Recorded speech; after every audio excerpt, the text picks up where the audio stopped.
क्योंकि वो ऐसे दंगा बहुत करवाते हैं अपना पावर दिखाने के लिए, लोगों को डराते हैं, ये सब चीजें मैंने कभी सुना आपने है। देखा है, मतलब रिलेशन में रहे तो आपने मैं ये देखा 5 है? साल में उन्होंने बहुत सारी ऐसी चीजें मैं उनकी देख चुकी हूँ, जो आ, कहीं पे बच्चे गोद लिए, कहीं पे कुछ किया, किसी के कुछ नहीं है तो जाना वहां पे, मीडिया वालों को खुद से ही कॉल करके बुलाना, उनके लोगों को बोलते थे कि बुलाओ मीडिया वालों को, चलते हैं वहां पे, 4-5 गाड़ी लेके जाएंगे, फिर वहां पे कुछ देंगे और उसके बाद फिर अपना हाईलाइट हो जाएगा।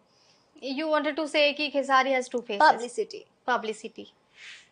खेसारी जी के व्यक्तित्व को काजल राघवानी कैसे जानती हैं? खेसारी जी आपकी नजर में क्या है? एज एन एक्टर वो अच्छे हैं, फिल्म इंडस्ट्री के लिए एज एन एक्टर वो अच्छे हैं, हार्ड वर्किंग हैं। उन उनसे बड़ा